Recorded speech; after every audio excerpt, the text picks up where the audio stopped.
The morning they decided to ruin me, the sky over Lagos was the color of old copper.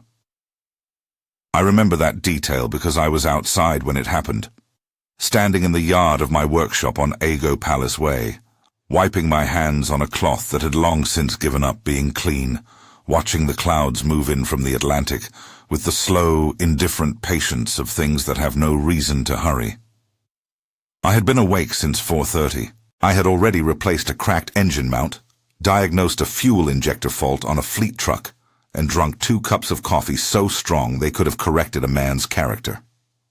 I did not know, standing there in that copper morning, that a meeting had already taken place, that documents had already been reviewed, that a decision had already been made. My name is Emeka Okafor. I was 36 years old, the son of a man from Newi who had come to Lagos with 30 naira and a set of used tools and built something honest out of both. I ran a workshop. I fixed things. I wore the same boots to work every day until they fell apart, and then I bought the same boots again. I owned a 1-bedroom flat in Isal Iko, and a truck that was older than my youngest employee, and a reputation in the neighborhoods that mattered to me for being the kind of man who showed up on time and did not cut corners. I did not own a suit. I had never needed one until I walked into the world of Chiamaka Ezenwosu, and by the time her family was finished with me, I would understand something my father had tried to tell me once, that the most dangerous rooms in the world are not the ones that are obviously hostile. They are the ones that are beautifully furnished and completely silent and full of people who have already decided what you are worth before you open your mouth. But that morning, I did not know any of that yet. I just watched the copper sky, and I went back to work. If you have never heard a story about what happens when love refuses to stay in its assigned lane, stay with me, because this one does not end the way they planned. I met Chiamaka Ezenwosu on a Tuesday, in the kind of traffic that Lagos produces when it is trying to remind you that the city belongs to itself and not to anyone's schedule. The 3rd mainland bridge was at a standstill. It had been at a standstill for 40 minutes. I was driving back from a parts pickup in Ikorodu, my truck loaded and my radio playing something low and familiar, when I came up behind a black Bentley Continental that had pulled as far to the left as the road allowed and stopped with its hazard lights blinking in that apologetic way expensive cars have when they break down, as if embarrassed by the inconvenience.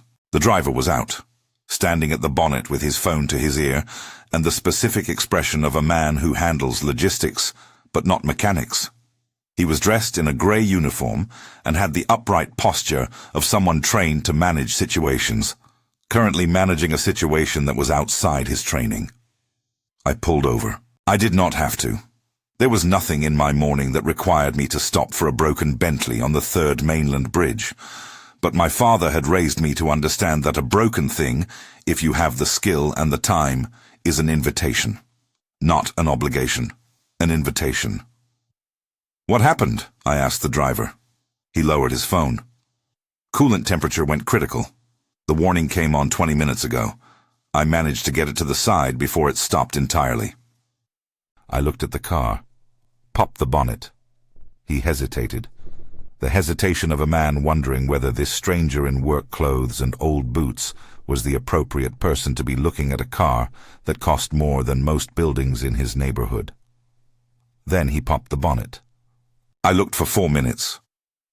I already knew what it was from the smell alone, that particular sweetness of coolant burning off a hot engine mixed with the metallic edge of a system that has been running above capacity. Thermostat housing. Common fault on this engine series, not catastrophic. Manageable, with the right approach. I told the driver what I found and what could be done. He listened carefully and relayed it, word for word, into his phone. A pause. Then he held the phone toward me. "She wants to speak with you," he said. I took the phone. "Tell me what's wrong with my car." The voice was direct, not rude, direct. The voice of a woman who had learned that the fastest way to get accurate information was to ask for it without wrapping the question in social ceremony. I told her. clearly, without padding, the way I explained things to clients who I respected enough not to talk down to. A silence. Can it be driven to a workshop? Not safely, not in this heat. You'd risk warping the head. Another silence, shorter. Then what do you suggest? I can do a temporary fix here that will get the car to a proper facility. It won't be a permanent solution, but it will be safe. How long? 40 minutes, maybe less. Do it, she said. She hung up. I handed the phone back to the driver. He looked at me with something between relief and mild bewilderment. I went back to my truck for my tools. I did the repair in 35 minutes, working in the Lagos heat on the bridge with the traffic beginning to move slowly around us, and the smell of exhaust mixing with the coolant, and the particular, specific satisfaction of a problem identified and corrected. When I was done, I told the driver the repair details, what to watch for, and what needed to be done within the next 72 hours. He took notes on his phone. I washed my hands with the bottle of water I kept in the truck for exactly this purpose. As I was walking back to my truck, the rear window of the Bentley came down. I stopped. She was not what I had constructed from the voice. Or rather, she was more than that construction, and different from it. A woman in her late 40s, with close-cropped natural hair and a face that was both composed and alert. The face of someone who processed information quickly and stored most of their reactions somewhere private. She wore a simple dark dress and a single strand of pearls that were not ostentatious, merely present.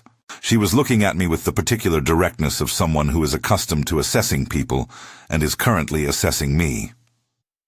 "You didn't have to stop," she said. "No," I agreed. "Why did you?" I thought about it honestly.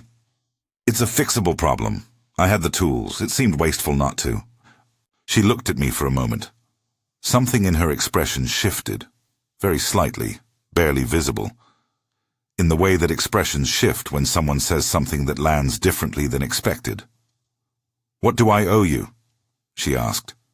"Nothing," I said. "Get the thermostat housing replaced properly. Don't let anyone oversell you on the scope of the repair." She held my gaze for a second longer than necessary. "What's your name?" she asked. "Emeka Okafor. Okafor Auto, Ago Palace Way." She nodded once, the nod of someone filing information with intention. The window went up. I drove back to my workshop, and I thought, that is the end of that. I was wrong. She called the workshop 4 days later. My apprentice Chidi came to find me under a pickup truck with the expression of someone who has received information he wasn't sure how to categorize. "There's a woman on the phone," he said. "She says her name is Chiamaka Ezinwosu. She says you helped her on the bridge." I slid out from under the truck. The name meant something, even to me, who did not follow business news as a habit. Ezinwosu Group. Real estate, finance, hospitality. One of the most significant privately held conglomerates in southern Nigeria. The kind of name that appeared on the sides of buildings and in the business columns of newspapers, and in the titles of the foundations that funded things in neighborhoods that would otherwise not be funded. I wiped my hands. I took the phone. "Mr. Okafor?" That same direct voice, no preamble. "I had the car seen to, as you advised. The mechanic confirmed everything you told me, including the scope of the repair." A pause. "You were right that it was not more complicated than you described." "Good," I said. "I want to ask you something. A beat. Not about the car." I waited. "I have a fleet of 14 vehicles serviced through a contract that comes up for renewal in 6 weeks. The current provider has been consistently overcharging and underperforming. I've been looking for a replacement for 3 months." She paused. "Would you be interested in a meeting?" I sat with that for a moment. 14 vehicles. Ezinwosu Group. A contract that would change the scale of my operation meaningfully. "Yes," I said. "Thursday, 10 o'clock. My office. She gave me an address on Victoria Island that I recognized as one of the glass towers I had driven past hundreds of times without ever having a reason to enter. "I'll be there," I said. She hung up. Chidi was looking at me from across the workshop with his eyebrows raised. "Good call," he said. "We'll see," I said. But that wasn't the worst part. The worst part was that Thursday would be the day I walked into a world that had rules I didn't know yet, and the day those rules first looked at me and decided I was a problem. The Ezinwosu Group headquarters occupied the top 4 floors of a building on Adeola Odeku Street that had been designed to communicate, in architectural language, that the people inside it did not need to impress anyone because they had already won. The lobby was white marble and dark wood, and the particular temperature of spaces that are kept cool not for comfort, but as a demonstration of resources. The security desk was staffed by 2 men in suits who processed my details with the precise efficiency of people who were paid to make the distinction between those who belonged and those who were permitted, clearly visible without ever stating it. I had worn my best work clothes, clean, pressed, the closest thing I had to formal that was not a lie about who I was. My boots were polished.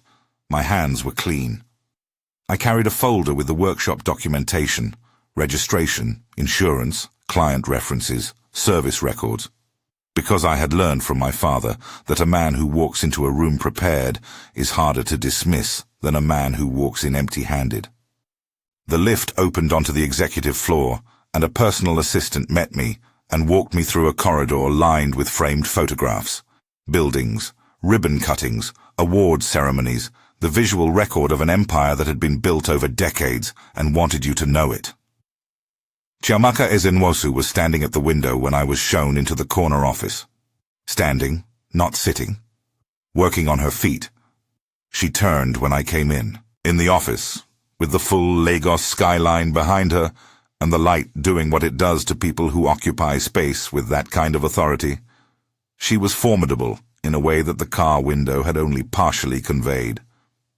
She was not a tall woman, but she had the quality of presence that has nothing to do with height. The quality of someone who has been the most important person in every room for long enough that the room itself seems to adjust around her. She shook my hand. Her grip was firm and businesslike. "Mr. Okafor, sit." I sat. She sat. And for the next 50 minutes she asked me questions about fleet maintenance methodology, parts sourcing, turnaround time management, and diagnostic capability that were more technically precise than any questions I had been asked in a professional context before. She had done research. She knew enough about automotive systems to understand my answers and to recognize when an answer was being padded. I did not pad anything. At the end of the 50 minutes, she sat back and looked at me with that assessing expression I was beginning to recognize. "You're direct," she said. "It saves time," I said. "Most people who come into this office are not direct with me," she said. "They tell me what they think I want to hear." "That seems inefficient," I said. She almost smiled. Almost. "I'll have my team send you the contract terms by end of week," she said. "Review them carefully. If anything is unreasonable, tell me directly." "I will," I said. She stood. I stood. She walked me to the door herself rather than summoning the assistant, and in the corridor, before she turned back to her office, she paused. "The bridge," she said. "You said it seemed wasteful not to stop. Do you always make decisions that way?" I thought about it. "My father used to say that the world has enough people who walk past broken things," I said. He didn't want to raise another one. She looked at me. Something passed through her expression that I couldn't name. Something that had nothing to do with fleet contracts or vehicle maintenance. Then she nodded and went back into her office, and I walked back through the corridor of photographs and the marble lobby, and out into the Adeola Odeku heat, with the contract folder under my arm and a feeling I couldn't entirely account for. But I would understand it later. Much later. When the same feeling had grown into something neither of us had planned for. The contract arrived on Friday, The terms were fair, more than fair, detailed, specific, with clear performance metrics and reasonable payment schedules, and a clause that allowed either party to renegotiate after 90 days based on documented outcomes. I reviewed every line. I found 2 clauses I wanted to discuss. I called the number listed on the cover page, which connected me to the legal team, and I raised both points directly. They were adjusted within 24 hours. I signed. Chidi and I stayed late that evening reconfiguring the workshop schedule to absorb the new volume. We hired a third mechanic, a young man named Tunde, who had been working informally for us on overflow jobs and who deserved a permanent position. We upgraded our diagnostic equipment. We reorganized the parts inventory. The work was good. The work was always good. The first month of the contract ran without a single fault. The fleet vehicles were collected, serviced, and returned on schedule, with written reports for each unit that I knew were more detailed than anything the previous provider had delivered. I knew this because Emeka had, at some point in the second week, forwarded me the last 3 reports from the previous contractor, without comment, with the implicit message clear: this is the standard you are replacing. The standard was low. I set a higher one. It was in the 3rd week of the contract that Emeka came to the workshop herself. She had no appointment. She simply arrived one Tuesday afternoon in the same black Bentley, now fully repaired, running exactly as it should, with her driver, and walked through the entrance of Okafor Auto the way she walked into every space she occupied, as if she had already assessed it and decided it was worth her time. I was in the middle of a timing chain replacement. I came out wiping my hands. She looked around the workshop, not with the self-conscious appraisal of someone trying to establish a hierarchy, with genuine attention. The way she had looked at things in her office, like she was actually trying to understand them. "Is this a good time?" she asked. "It's fine," I said. "What can I do for you?" "Nothing," she said. "I wanted to see how you operate, where work actually happens." She paused.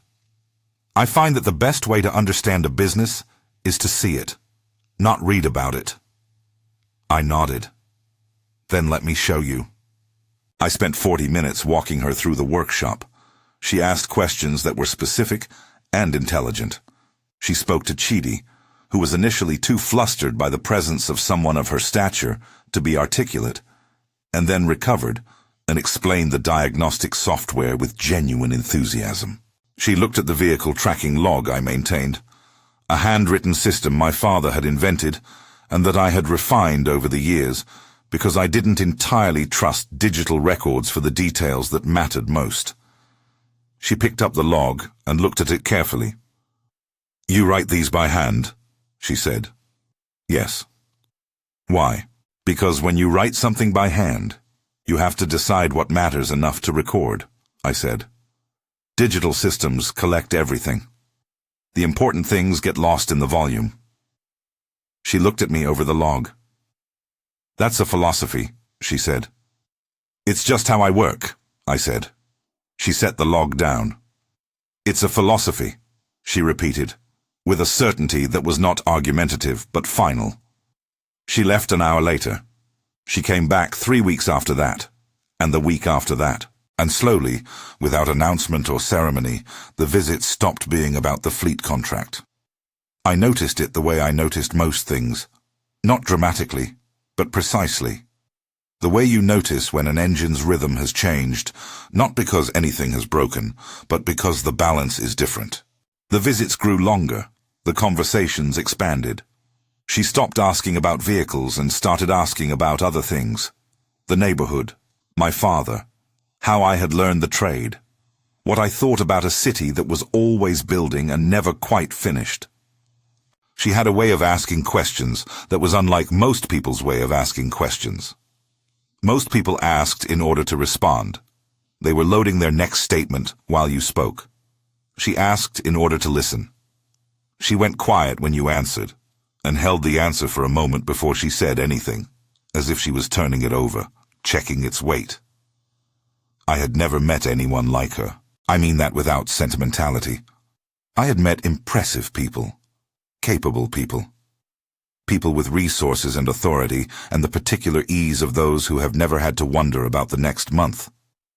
But I had not met someone who brought to every conversation the same disciplined attention she brought to a balance sheet, and who applied that attention to the things that most people in her position did not find worth attending to. She was interested in ordinary things, in the bread seller on the corner who had been there for 20 years and knew her regular customers by their usual orders, in the mechanics in my workshop who came from different states and had arrived in Lagos for different reasons and had built their competencies through different paths, in the way a city like Lagos held entirely contradictory worlds in the same block, the glass tower and the unpaved road, the designer shoe and the worn sandal, the imported car and the Okada, and somehow kept moving. She saw it the way I saw it, not with pity, with attention. That was the thing, and I knew, somewhere beneath the conversation and the professional framework and all the sensible reasons to let the relationship be exactly what it officially was, that I was in a place I had not been in a long time. I did not say anything. Neither did she. But the air in the workshop changed on the days she came, and I was not the only one who noticed. Chidi noticed first. He said nothing directly. Chidi was a careful person, but I observed the way he adjusted the workshop when she arrived, the way he made sure the floor was swept, and the tools were organized and the radio was turned down. Not because she had ever commented on any of these things. Because he had decided, for reasons entirely his own, that they mattered. Tunde noticed second. He was younger and less discreet about it. After her third visit, he came to me with the expression of someone who has been waiting to say something and has finally calculated that the risk is acceptable. "That woman," he said. "Yes," I said. "She's—" He stopped, reconsidered. "She looks at you differently than she looks at anything else in here." "We have a contract," I said. Tunde nodded slowly, in the way of someone accepting an explanation they don't fully believe. I went back to work. But the thing about an engine is that once you've noticed a change in its rhythm, you can't unhear it. The first time the outside world noticed, it came from a direction I had not been watching. Chiamaka had a sister. Her name was Adaisi, and she was 3 years younger, and she was, I would come to understand, the family's designated guardian of standards. She was a lawyer by training, a board member of 2 of the Easy Nwosu subsidiaries, and a woman who wore her intelligence the way some people wore jewelry, visibly, intentionally as a statement about who she was and what she expected from any room she entered. She came to the workshop on a Thursday afternoon without calling ahead, which told me immediately that this was not a professional visit.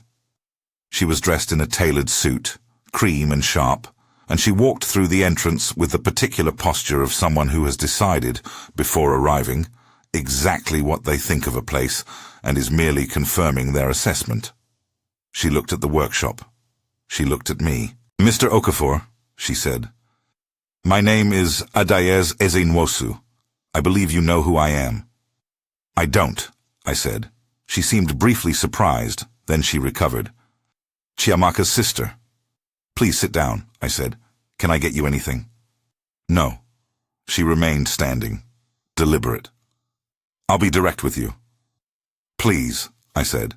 "My sister has been spending a significant amount of time at this workshop," she said. "More than any fleet maintenance contract would require. We have noticed." She let that settle. "I want to understand what is happening." I looked at her steadily. "Your sister has a business arrangement with this workshop. Beyond that, you'd need to ask her." Adaisi's eyes were precise and cool. "I am asking you," she said. "I understand," I said. "But I'm not in a position to characterize someone else's intentions or movements. That's not my place." She was quiet for a moment. The workshop sounds continued around us. Metal on metal, a radio playing low, the particular hum of a space where work is being done. None of it was impressed by her suit. "Mr. Okafor," she said more quietly now, "I want to be fair to you. You seem like a capable man. You have a functioning business. You have a good reputation in this area." She paused. "But I think you understand that there are certain distances between people that exist for reasons that have nothing to do with capability, reasons that are about context, family, legacy." She held my gaze. "My sister has responsibilities that are larger than her personal preferences. I would hope you understand that." I looked at her for a long moment. "Thank you for coming," I said. She blinked. "I appreciate the directness," I continued, "but I think any conversation about your sister's choices should be had with your sister." A silence. She looked at me with something that was almost respect and almost something else. Then she picked up her bag. "I see," she said. She left. I stood in the workshop for a moment after she was gone, with the Lagos heat pressing in from outside and Chidi watching me from across the floor with the expression of someone who had heard enough to understand and was choosing not to comment. I went back to work. But that wasn't the worst part. The worst part was that when I called Chiamaka that evening to tell her about the visit, because she deserved to know, she was silent for a long time before she said, "I know." She told me herself. Another silence. "Emeka," she said. And the way she said my name, not Mr. Okafor, not the professional distance she maintained with the precision of someone who had been doing it for years, told me that the ground had shifted without either of us stepping onto it deliberately. "I'm not going to pretend I don't know what this is," she said quietly. I said nothing. "Are you?" she asked. "No," I said. A long breath on the other end of the line. "Then we need to be honest about it," she said. "With ourselves first, and then with everyone else." "I know," I said. "It won't be simple," she said. "I know that too," I said. "Are you afraid?" I thought about it honestly. The workshop around me, the truck outside, the boots I wore until they fell apart, the folder of documentation I had carried into the glass tower on Victoria Island without apology. "No," I said. She was quiet for a moment.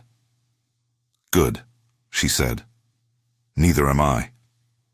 She told me she loved me on a Sunday afternoon in October.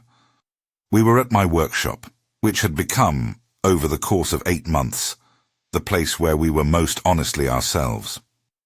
Not her office, not the estate in Lekki where she lived, not any of the restaurants or spaces that belonged to her world. The workshop, with the smell of engine oil and the sounds of a neighborhood that did not adjust itself for anyone's comfort.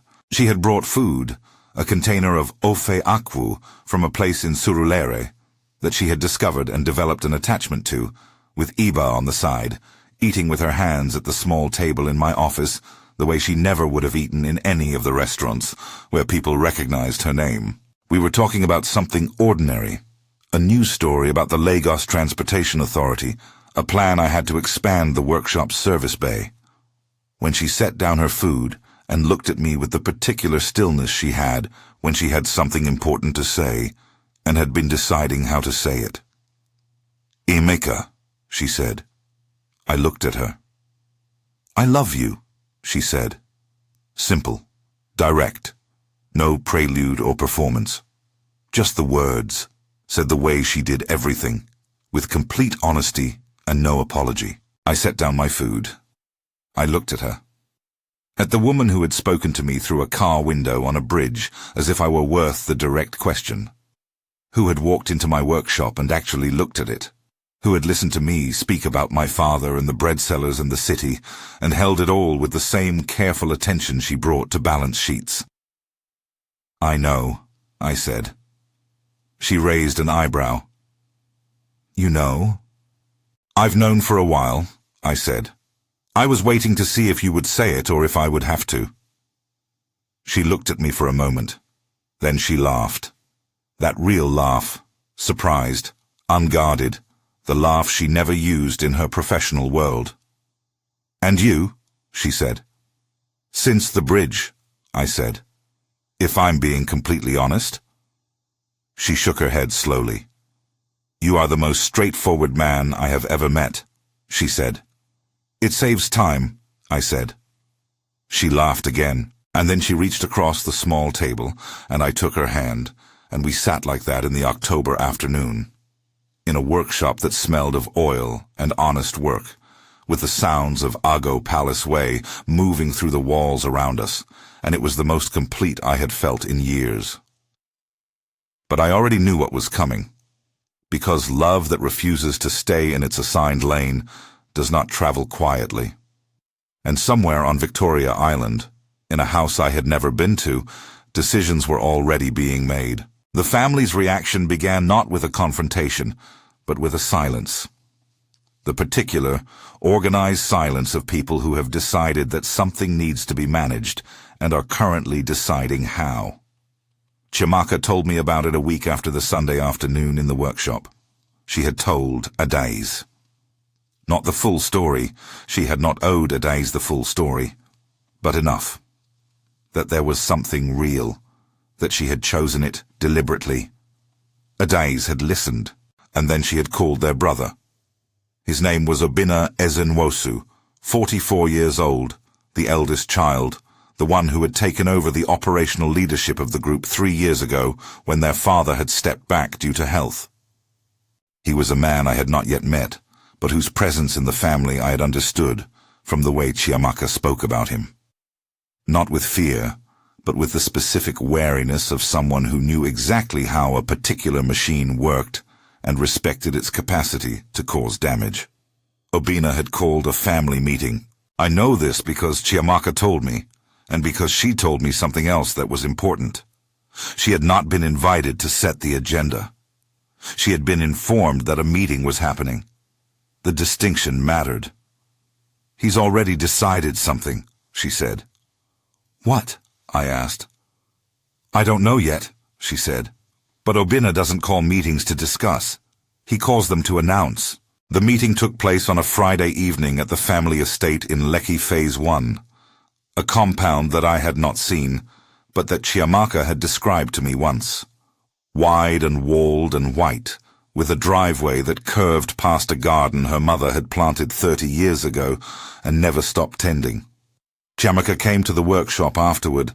She sat across from me, with her hands folded on the table, in the way she had when she was processing something she had already organized internally and was now delivering. She told me what had happened. Obinna had presented what he called a concern about Chiamaka's professional judgment. He had produced, and this was the detail that told me he had been preparing for weeks, a summary document. Dates, times, visits. A record of every visit she had made to the workshop, every call she had placed to my number, every invoice that had been processed under the fleet contract. He had put it on the table the way a prosecutor puts evidence before a jury. He had then spoken for 17 minutes, Chiamaka had counted, about risk. Reputational risk. The risk to the company's brand if a relationship between its principal and a Ago Palace Way mechanic became public knowledge. The risk to the board's confidence in her judgment. The risk to ongoing negotiations with international partners who expected a certain kind of institutional gravity from the people they were dealing with. He had not used unkind words. He had not needed to. Adaeze had added more gently that she simply wanted her sister to think carefully. Their mother, Mama Ezenwosu, 71 years old, the woman who had built the foundation of everything before any of them had business cards, had said nothing. And then Obinna had produced a second document, a formal termination notice for the Okafor Autofleet maintenance contract. "Effective immediately," Chiamaka said. Her voice was level, completely level. Signed by the company secretary of the fleet division. He had authority within the operational budget threshold. I sat with that. The termination represented a significant percentage of my monthly revenue. Not catastrophic. I had diversified after the contract started, as I always did, because my father had taught me never to let one client be the whole structure, but significant. He planned it before the meeting, I said. Yes, she said. The meeting was a formality. Yes. I was quiet. Emeka, she said. I'm going to reverse it. Don't, I said. She looked at me. If you reverse it because of me, it becomes a public war between you and your brother over a mechanic from Ago Palace Way, I said. That's not a war I want to win on those terms. Then what terms? She said. My own terms, I said. Give me time. She studied my face. You're not afraid, she said. I'm angry, I said. That's different. Your father's anger, she said quietly. The kind that waits, I said. She nodded. She reached across the table. I took her hand. The weeks that followed were a test of the kind of patience that is not passive. The fleet contract was gone. Within 10 days of the termination, I became aware, the way you become aware of interference in a system through patterns that accumulate until they have a shape, that something broader was in motion. A supplier I had worked with for 4 years informed me apologetically that our credit terms were changing. Upfront payment, effective immediately, new policy. A construction company I'd been in final conversations with about a commercial vehicle maintenance arrangement went silent. No decline, no explanation, just silence. A municipal transport tender I had submitted, the most carefully prepared tender of my professional life, assembled over 6 weeks, technically strong, was awarded to a company that had submitted a higher bid. I did not panic. I sat with each development and traced its shape. Then I called 3 people. The first was an old client named Mazi Obi, who ran a logistics company in Apapa that had been growing steadily for 2 years and whose fleet needs had outpaced his current maintenance arrangement. He had called me 6 months ago, looking for a conversation. I had been too occupied with the Ize Nwosu contract to follow up. I called him now. We met at his office. Within a week, I had a new contract. The second person I called was a woman named Ngozi, who ran a women's cooperative transport network across 3 local governments in Lagos State. 15 minibuses, chronically undermaintained, the kind of fleet that other workshops found unprofitable because the jobs were irregular and the clients couldn't always pay on the schedule that large workshops required. I could work with irregular. I had grown up with irregular. We agreed on a partnership arrangement, not a standard service contract, but a shared risk model that I designed over 2 evenings at the workshop, where my payment was structured against the cooperative's revenue rather than fixed up front. It was unconventional. It was also exactly what they needed. The third person I called was Chidi. I told him what was happening. Not all of it. Enough. I told him the workshop was navigating a difficult period and that I needed him to help me think about how we could be more resilient. He was quiet for a moment. Then he said, "My uncle has a transport company in Ibadan. He's been asking me for 2 years if I know someone who could service his fleet. I kept saying I'd ask you." "Call him," I said. He called him that evening. By the end of the month, I had replaced 60% of the lost revenue with 3 relationships that were more structurally diverse and, in 2 of the 3 cases, more aligned with what I actually believed a workshop could be. I did not celebrate. I went back to work. But the effort was costing something.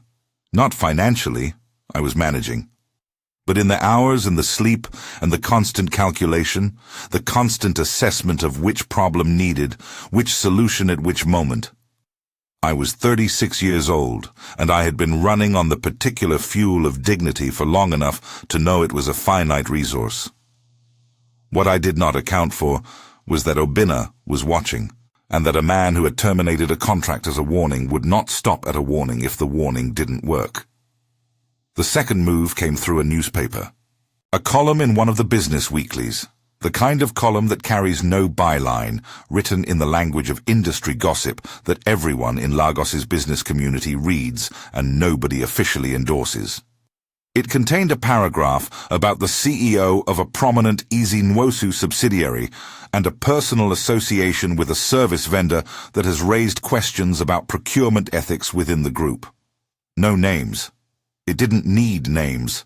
In a city the size of Lagos's business community, a description is sufficient. The people who needed to know would know. The people who would make the calls and withdraw the invitations and adjust their posture accordingly would know. Chiamaka called me the morning it was published.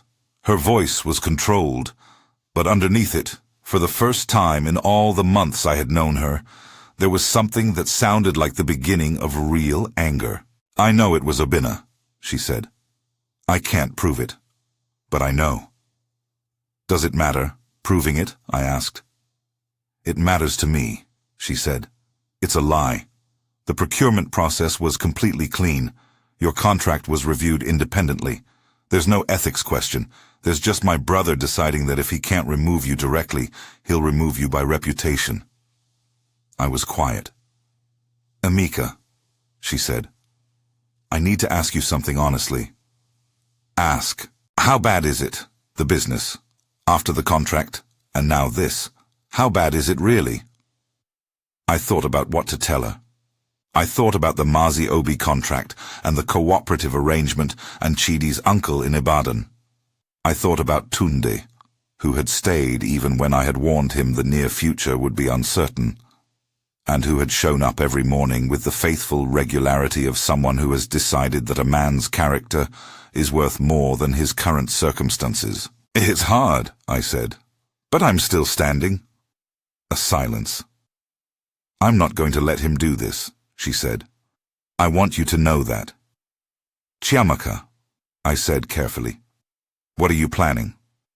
"Something I should have done from the beginning," she said, "being public." I sat with that. "Are you sure?" I said. "I've been sure for months," she said. "I've been careful because I thought careful was the same as wise. I'm beginning to think it isn't." "There will be more of this," I said. "Not less." "I know," she said. "Your family—" "My family," she said quietly, "has spent my entire adult life benefiting from decisions I made for their protection. I have earned the right to make one for myself."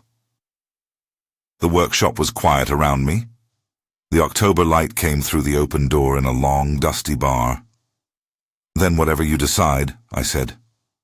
"I'm here." She took a long breath. "I know you are," she said. "That's why it's possible." But the thing about a man like Obinna, I was about to learn, was that he did not make only one move at a time. The newspaper column was not the second move. It was the first part of the second move. The second part arrived on a Thursday evening, when a man I didn't know showed up at the workshop 30 minutes before closing time. He was well-dressed, careful, with the specific manner of someone who had been sent rather than arrived. He handed me an envelope. Inside was a letter from a law firm I didn't recognize, representing certain interested parties, advising me that a formal complaint had been filed with the Lagos State Consumer Protection Council regarding alleged fraudulent billing practices by Okafor Auto. I read it twice. I set it down. I looked at the man who was already moving toward the door. "Who sent you?" I said. He didn't answer. He left. I sat in the workshop for a long time after he was gone, with the letter on the table in front of me and the sounds of Ago Palace Way moving through the walls. Fraudulent billing. The allegation was false. It was completely false. I had never overbilled a client in my professional life. My father had raised me with the specific, almost liturgical understanding that a man's word, in the context of his trade, was the most valuable thing he owned and the easiest thing to destroy. But I also understood what this was. This was not about the law. This was about time, about the energy required to respond to a formal complaint, about the distraction from the work, about the signal to anyone who might be considering doing business with Okafor Auto that there was, hovering above this workshop, a question mark. Obina Ezenwosu had resources I could not match, but he had made one mistake. He had assumed that the threat of a process would be sufficient. He didn't know yet that I had spent my entire life inside processes that were stacked against me and had learned to navigate them with the specific, patient competence of someone who has no other option. I called my own lawyer, a man named Uche, who had handled my workshop registration and lease agreements and who was not a large firm, but who was meticulous and honest. I told him everything. He was quiet for a moment. Then he said, "Send me the letter and pull every invoice, every service record, every client communication you have from the last 3 years. Every single one." "I have them," I said. "All written by hand." A pause. "All of them?" he said. "All of them," I said. Another pause. And in it, something that might have been the beginning of confidence. "Good," he said. "Then we have everything we need." It was Mama Ezenwosu who came to find me. This was not something I had expected. She arrived on a Saturday morning in a car I didn't recognize. Not the family fleet, but a modest Honda that she apparently kept for her own use, which told me something about her immediately. She was a small woman, 71 years old, with white hair cropped close to her head, and a face that had the particular quality of faces that have seen enough of life to have arrived at something beyond judgment. She walked through the entrance of the workshop and looked around with the unhurried attention of someone who is genuinely curious about everything. Chidi came to find me. He whispered her name with the reverence of someone who understands they are in the presence of a particular kind of history. I came out. She looked at me for a moment. "You're Emeka," she said. "Yes, Ma." "Sit with me," she said. We sat at the small table outside the workshop, in the Saturday morning shade, with the sounds of the neighborhood around us. Someone brought tea, which she accepted without ceremony. She looked at the street. She looked at the workshop. She looked at me. "My daughter loves you," she said. I said nothing. "She has not loved anyone in a long time," she said. "Not since her husband. And that," she paused, "that was a different kind of love. The kind you build because you are supposed to, because the family approves and the timing is right, and the man comes with the right credentials. It was not bad, but it was not this." She looked at me steadily. "This is inconvenient," she said. "I want to be honest with you. For my family, for the business, for the public image that my children have spent years constructing, this is inconvenient." "I know," I said. "But inconvenient is not the same as wrong," she said. I looked at her. "My husband," she said. "The man who built the first Ezenwosu company. He was from Anambra. He came to Lagos with nothing. My family did not approve. They used words about him that I will not repeat. They did things that I will not describe." She was quiet for a moment. "He spent 20 years proving himself to people who had decided he was insufficient before he opened his mouth. And by the time he died, those same people were proud to have known him." She looked at the workshop. "He would have liked this place," she said. I said nothing. "Obina is my son," she said. "I love him, but he is wrong in this, and he knows it. And he is doing it anyway because he has decided that the family's interests are more important than his sister's life." She paused. "They are not." She stood. "I cannot stop what he has already done," she said. "But I want you to know that when the time comes, and it will come, Emeka, the way these things always come, you will not be standing alone." She held out her hand. I shook it. She walked back to her modest Honda and drove away into the Lagos Saturday morning. I sat for a long time after she left, with the tea cooling in front of me and the sounds of the neighborhood moving around me, and the particular quality of stillness that comes when something important has shifted, quietly, in a room you didn't know was capable of shifting. I thought of my father. I thought of what he had said about broken things being an invitation. I thought of Chiamaka's voice on the phone, saying that's why it's possible. And I thought, the time is coming. I just needed to be ready when it arrived. It arrived sooner than I expected. Chiamaka called me on a Wednesday morning, and I could hear in the first syllable of my name that something had changed. Obina has called a board meeting, she said. Not a family meeting, a board meeting. He's presenting a motion to have me removed from the CEO position of the primary holding company on grounds of compromised judgment. I sat very still. Can he do that? He controls 4 votes on the board. He needs 6 of the 10 to pass the motion. She paused. He's been working the other board members for 3 weeks. I know of at least 2 who are sympathetic. What are the grounds? The procurement ethics allegation, the newspaper column, and a pause. A claim that my personal relationship has created a conflict of interest that I failed to disclose. I thought about that. Has it? I said. Created a conflict of interest? No, she said. The fleet contract was reviewed independently before it was awarded. There is documentation. My relationship with you developed after the contract was signed.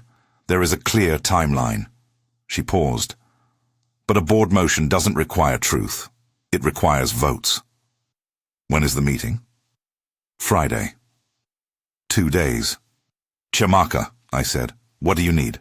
I need to speak to you tonight, she said. There's something I haven't told you. Something I've been holding because the timing wasn't right. It's time. My stomach tightened. Tell me, I said. Tonight, she said. In person. She came to the workshop at 8 o'clock, after the last employee had left. The workshop was quiet in the particular way of spaces that are usually full of sound and movement, and have gone still. A charged kind of quiet, the quiet of a held breath. She sat across from me, and she told me what she had been holding. 3 years ago, before the fleet contract, before the bridge, before any of it, Chiamaka Ezenwosu had commissioned an independent restructuring of the Ezenwosu Group's governance model, not through the family's usual legal advisors, through an independent firm mandated to assess whether the group's structure was optimized for the next generation of growth or whether it was, in the language of corporate governance, legacy protected in ways that would ultimately limit it. The report had been completed 18 months ago. It had recommended significant changes. Changes that Obina, as the current operational leader, would lose power under. Changes that concentrated strategic authority, not operational authority, but the power to shape long-term direction, in the hands of the founder's direct bloodline, with independent board oversight. Changes that, in practical terms, meant that Chiamaka, as the eldest daughter and the most qualified strategic thinker in the family, in the assessment of the independent firm, would hold the decisive voice in the group's future. Obina knew about the report. He had seen a partial version, not the recommendations, but the fact of its existence. He had been trying, for 8 months, to understand what it contained. The motion to remove Chiamaka from the CEO position was not, I understood now, about me.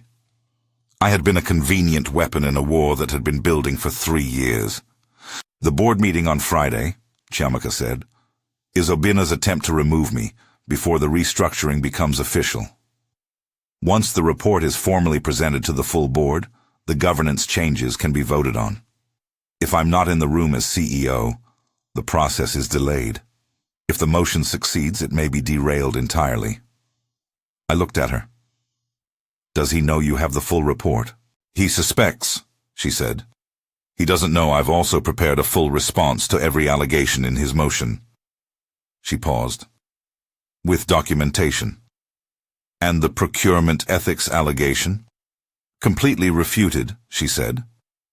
Independent audit, clean record. Your invoices, your service reports, the contract review documentation. Everything. I thought of my handwritten log. Every service recorded. Every billing justified. 20 years of my father's discipline living in those pages. "Emeka," she said, "I want you at the board meeting." I looked at her. "You're not a board member," I said.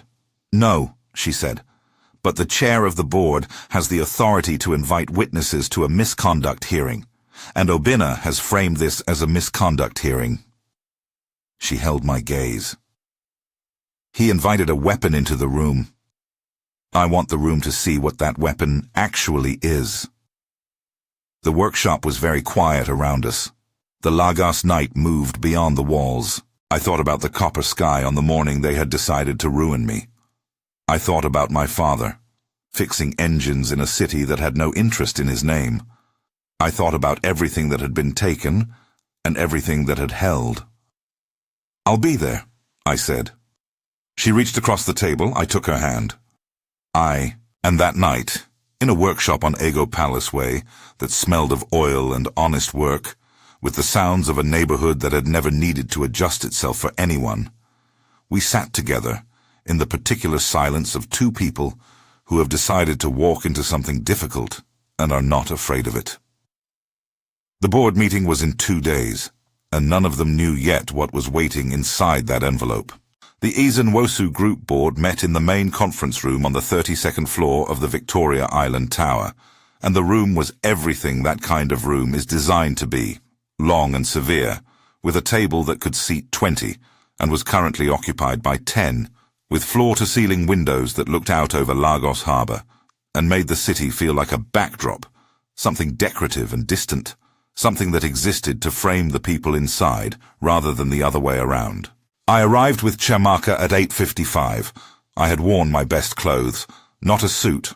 I did not own a suit, and I was not going to borrow one, because a borrowed suit is a lie about who you are, and I had decided long ago that the only thing I was bringing into that room was exactly who I was. Clean trousers, a good shirt, shoes that were polished. The clothes of a man who respects the occasion without pretending to be something the occasion requires. The security desk processed me with the precise, calibrated hesitation of people who recognize that someone does not belong in a space and are uncertain whether they are authorized to say so. Chiamaka said my name to the desk with the tone of someone who has decided, once and finally, that she is not managing other people's discomfort today.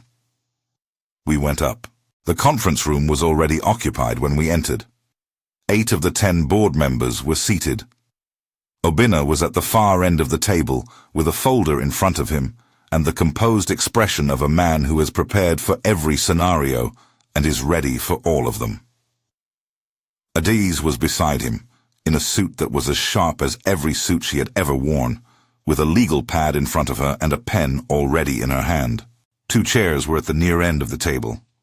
Chiamaka sat in one. I sat in the one beside her. The room looked at me.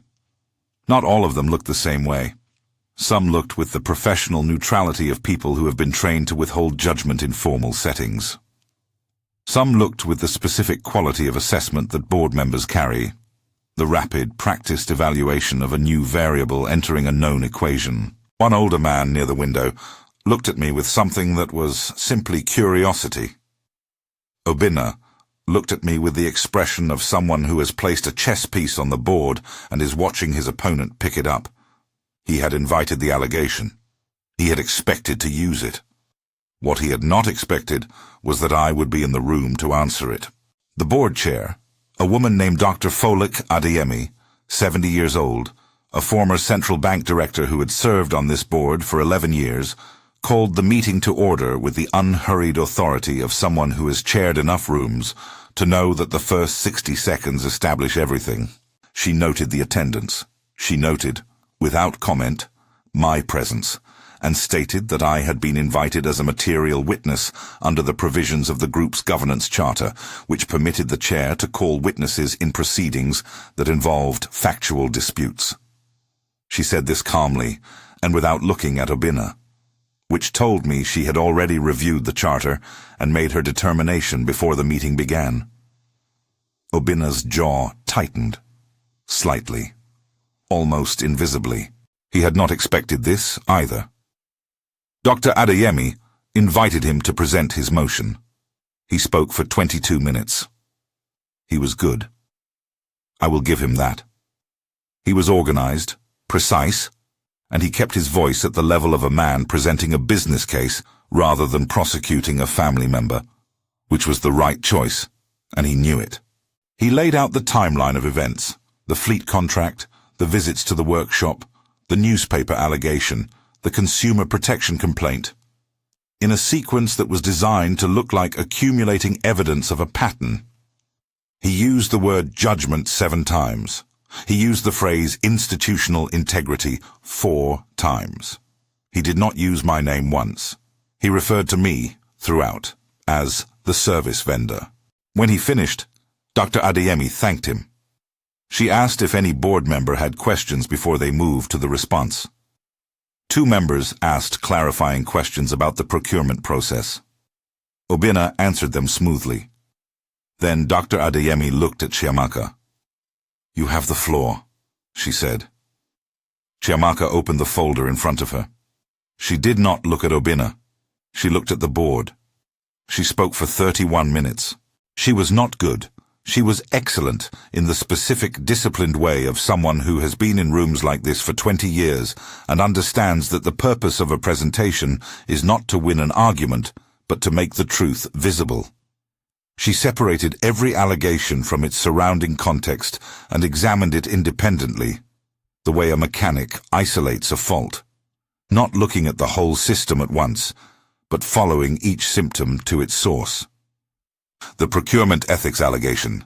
She presented the independent audit, complete, clean. Every invoice from Okafor Auto, reviewed line by line. Every billing figure verified against market rates. The timeline establishing that the contract had been awarded before any personal relationship existed. She placed the document at the center of the table. The board looked at it. The newspaper column. She presented a communication from the publication's editor, acknowledging that the column had been submitted anonymously and had not been independently verified before publication. She did not accuse Obinna directly. She simply noted that the allegation in the column was factually unsupported, as the audit demonstrated, and that the source of the column had not been identified. She placed that document beside the first one, the consumer protection complaint. She presented a letter from the Lagos State Consumer Protection Council confirming that the complaint had been reviewed and found to contain no supporting documentation, and that the case had been closed without proceeding. She placed that beside the others. 3 documents, 3 allegations, 3 clean resolutions. The room was very quiet. Obinna was looking at the table. Then Chiamaka did something I had not expected. She looked at me. "I'd like to ask Mr. Okafor to speak," she said. Dr. Adeyemi looked at me.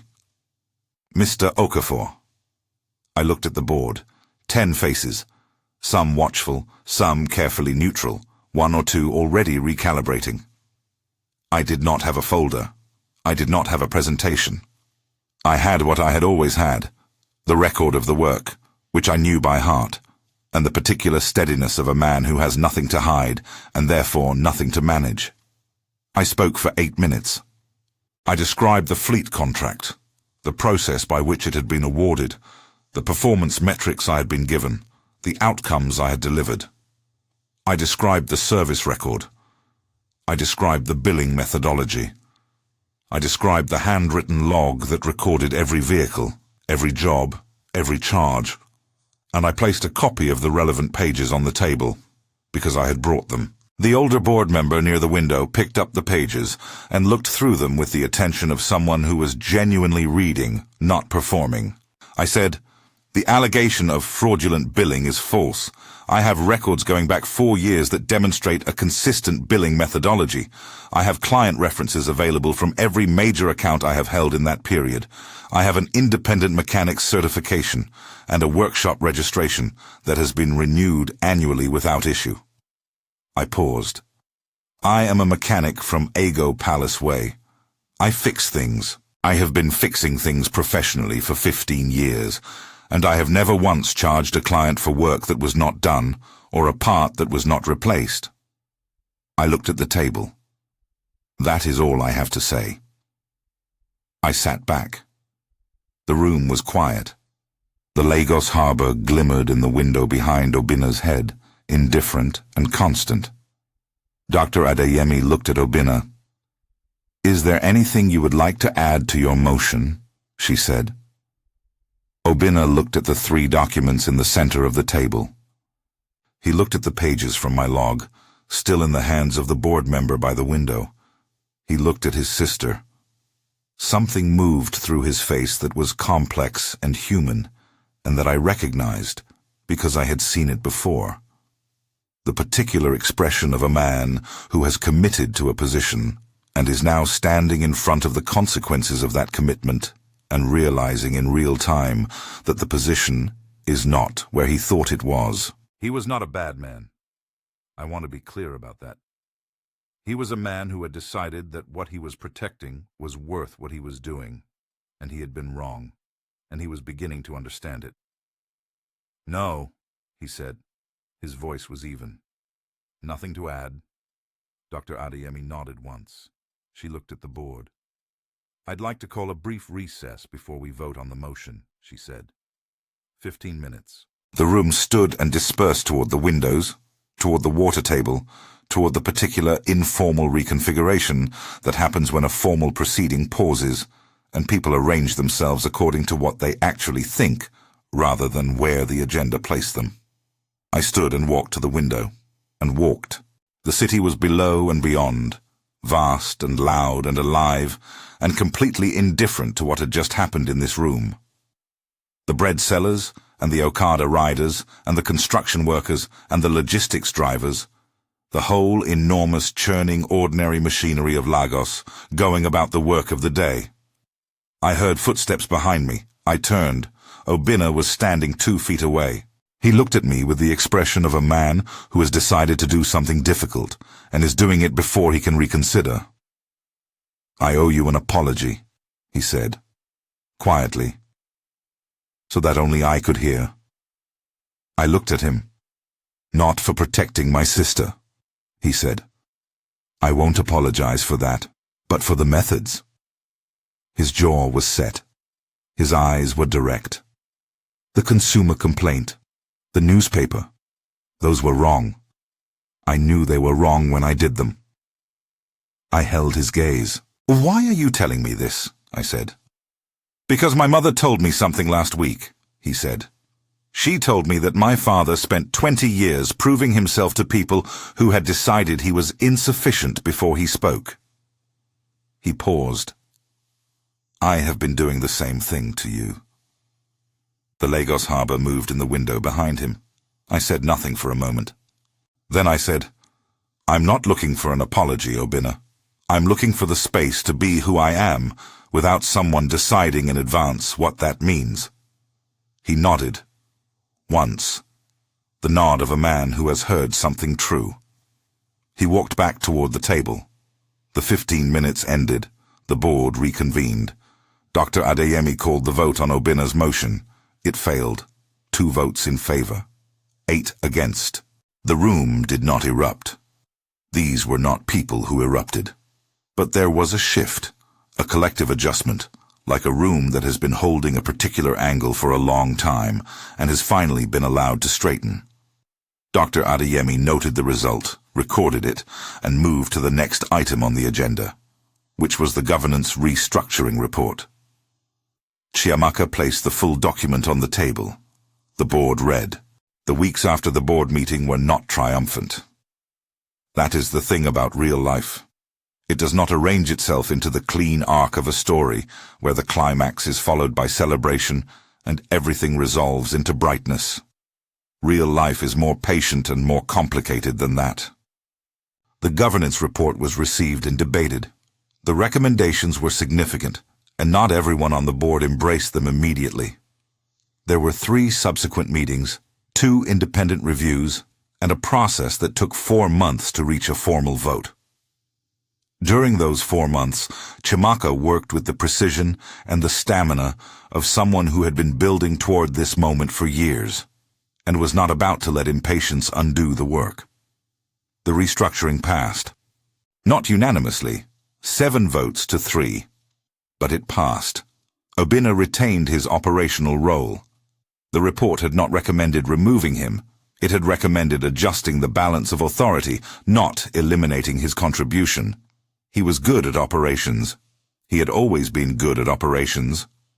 What he was not good at was accepting that his sister was better at something else, and that something else mattered more to the group's long-term survival. He adjusted. Slowly, with difficulty, but he adjusted.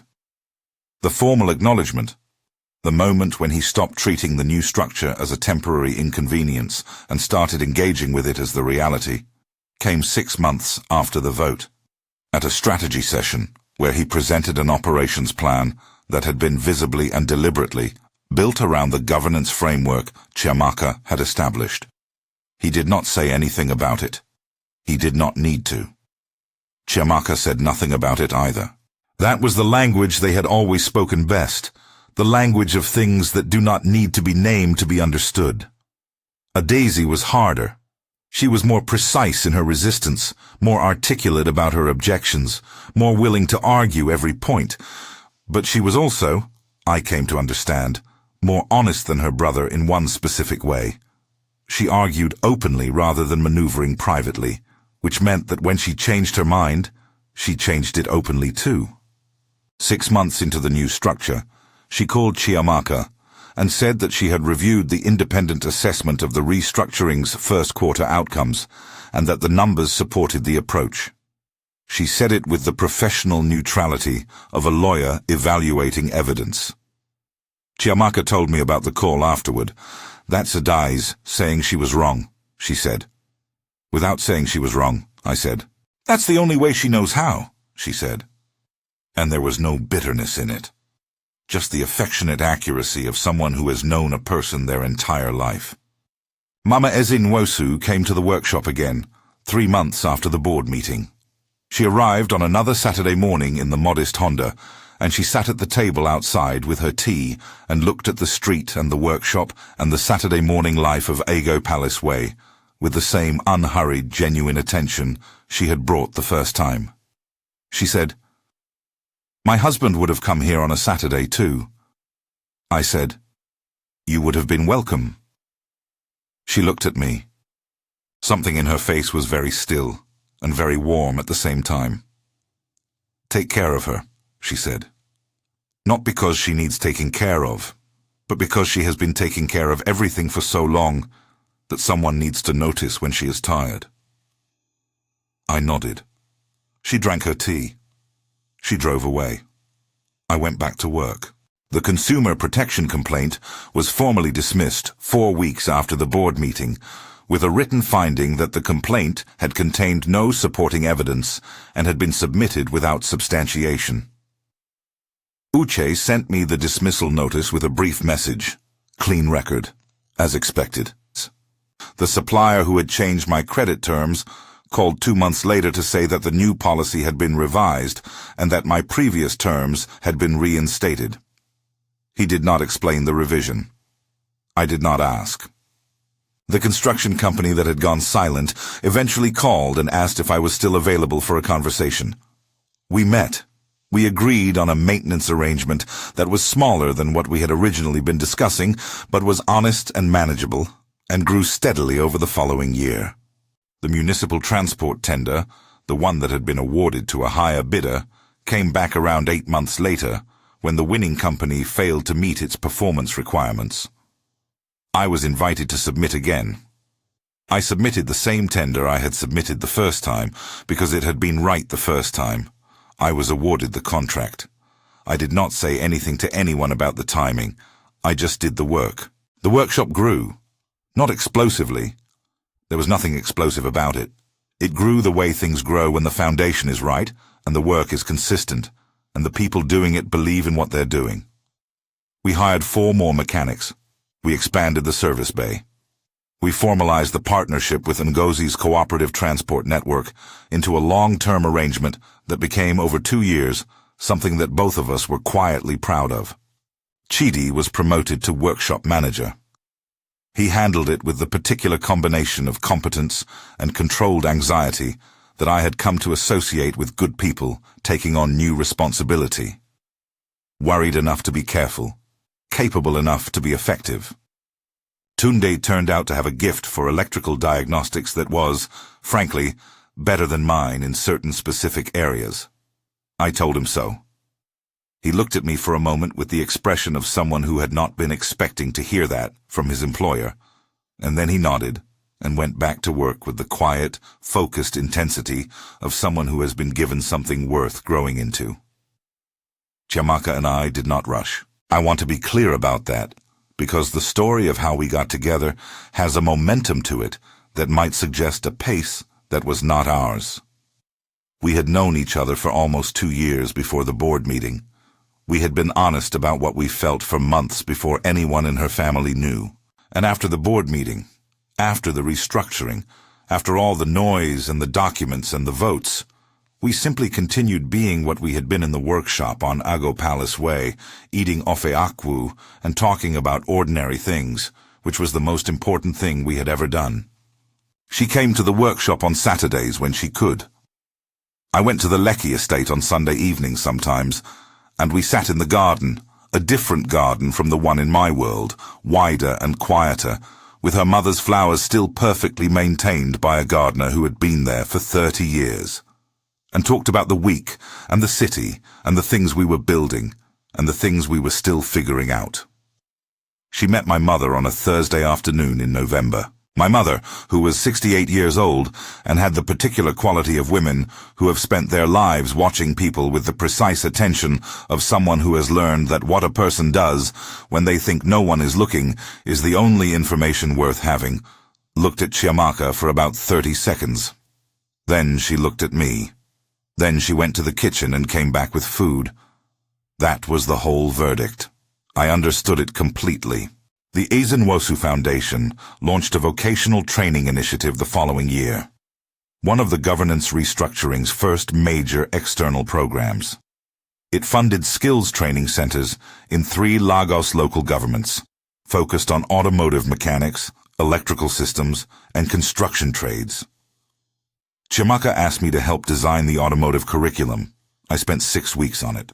I built it around a principle my father had articulated once, in the way he articulated most important things, not as a lesson, but as an observation, said out loud once while he was looking at an engine and thinking about something else.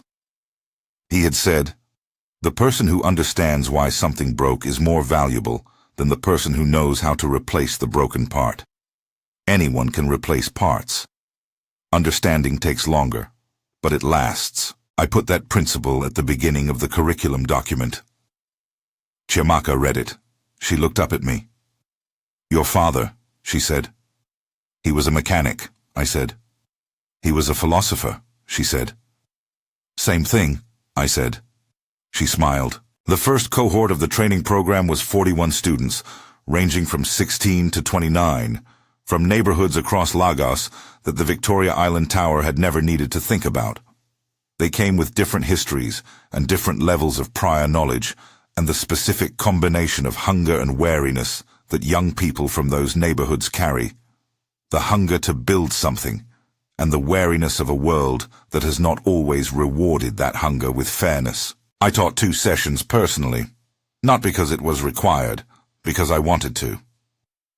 On the first day, a 17-year-old girl from Mushin sat in the front row with her arms crossed and looked at me with the particular expression of someone who has been told that something is available to them before and found out it wasn't.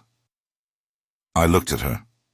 I said, "The first thing you're going to learn is not how to fix an engine. The first thing you're going to learn is how to listen to one. An engine that is running wrong tells you exactly what is wrong with it, if you know how to hear it. Everything else follows from that. She uncrossed her arms. By the end of the session, she was the one asking the questions that pushed the class forward.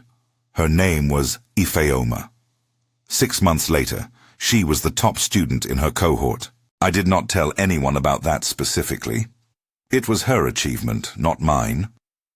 But I thought about it, driving home through Lagos traffic one evening, in a way that settled in my chest with the particular warmth of something that has been earned honestly by the people who deserved it. 3 years after the morning of the copper sky, I drove the same route I had driven that day, from the workshop on Ego Palace Way, across the Third Mainland Bridge, into the city.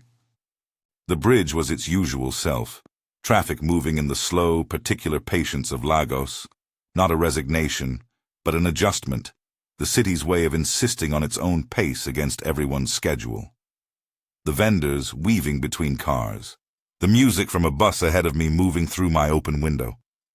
I looked out over the water. I thought about a broken Bentley, and a direct voice through a car window, and a question, "Why did you stop?"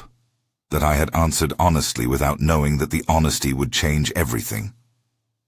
I thought about my father, working in a city that had no interest in his name, building something real with tools and time and the specific dignity of a man who knew what he was worth without needing anyone to confirm it.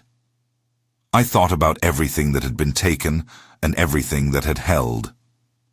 The traffic moved. I shifted into third gear. The truck made its particular sound, older now, more familiar, like the voice of something you've known for years. And I let it, because I had fixed every fault in that truck and knew every remaining one, and had decided, long ago, that familiarity is its own form of value. I was 39 years old. I had a workshop that employed 23 people. I had a curriculum in 3 training centers that was teaching 41 young people per cohort to listen before they fixed. I had a woman who ate ofe akwu with her hands at a small table in a workshop on Ego Palace Way, and who had said "I love you" with the same directness she brought to everything, and who had walked into a board meeting with 3 clean documents and stood on the truth without flinching. I had the memory of my father looking at a broken engine and saying that a man who understood how things worked could never be entirely powerless. I drove across the bridge. The city moved around me, enormous and indifferent and alive, full of people keeping everything running in the heat and the traffic and the ordinary, necessary, invisible labor of hands that know how things work. I had been one of those people my entire life. I still was. The only thing that had changed was that now more people knew it. And the ones who had tried to make it otherwise had taught me something useful in the process. That the most important form of patience is not the kind that waits for things to improve. It is the kind that keeps working while waiting, that builds while being dismantled, that holds its shape under pressure until the pressure reveals what is actually there. What was actually there had always been enough. I had just needed the right circumstances to prove it, and the right woman, on the right bridge, to ask the right question. The bridge ended. The city opened up ahead of me. I drove on. If this story stayed with you, if you felt Emeka's patience and Chiamaka's courage, and every moment of the long, hard road that love sometimes has to walk to prove itself real, then subscribe. Share this with someone who needs to believe that dignity does not expire. Leave a comment telling us which moment you will carry with you, because the next story is already waiting. And it begins, the way the best ones always do, with someone who has been underestimated for the last time. Stay with us.